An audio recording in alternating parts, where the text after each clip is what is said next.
మనసుతో మంచి బుద్ధితో ఏ సంకల్పాన్ని పెట్టుకున్నా నేను మొట్టమొదటిసారి జడ్పీటీసీ ఇండిపెండెంట్గా నిలబడ్డప్పుడు ప్రజలకు చెప్పిన ప్రజా సేవ చేయడానికి నేను వచ్చినాను. నా సంకల్పం మంచిది కాబట్టి ప్రజలు నన్ను ఆశీర్వదించారు. 9 నెలలకే ఎమ్మెల్సీ ఇండిపెండెంట్గా నిలబడ్డా. మా జిల్లా ప్రజలకు చెప్పిన ఏదో ఒక రోజు జిల్లాకు మంచి పేరు తెస్తా, నన్ను ఆశీర్వదించండి అంటే 2007లో ఎమ్మెల్సీగా ప్రజలు ఆశీర్వదించారు.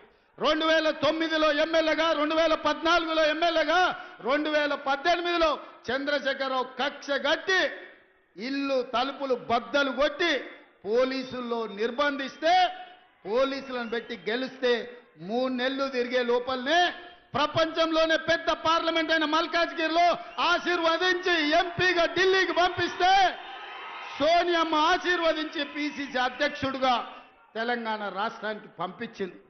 ఆ పిసిసి అధ్యక్ష పదవి మీ ఆశీర్వాదం ఇవాళ తెలంగాణకు ముఖ్యమంత్రిని చేసి నిలబెట్టింది.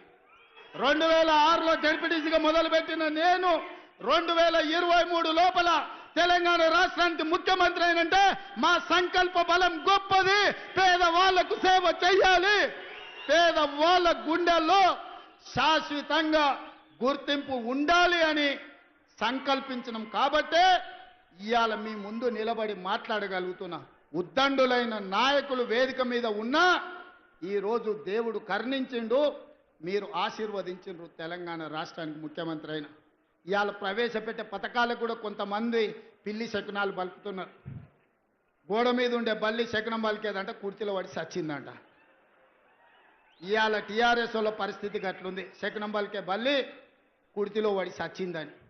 ఇవాళ వాళ్ళు శాపనార్థాలు పెడుతున్నారు, ఎట్లిస్తారని.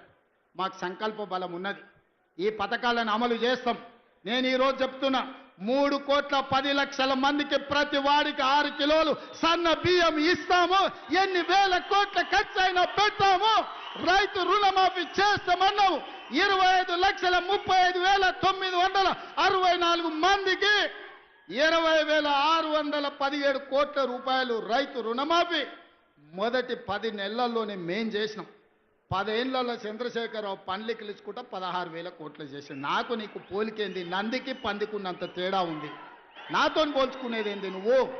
నువ్వు ఎగగొట్టిన రైతు బంధు పథకం 7,625 కోట్లు ప్రభుత్వం ఏర్పాటు చేసిన మొదటి 3 నెలల్లోనే ఆయన రైతులకు పంగనామం పెడితే 7,625 కోట్ల రూపాయలు రైతు బంధు పథకాన్ని మొదటి భాగాన్ని రైతుల ఖాతాలో వేసినాం.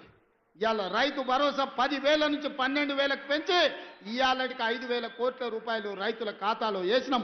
తొందరలోనే మిగతా 4,000 కోట్లు కూడా వేసి ప్రతి సంవత్సరం రైతు భరోసా పథకం కింద పేదలకి 20,000 కోట్ల రూపాయలు పంచి పెడతాం. ఇవాళకి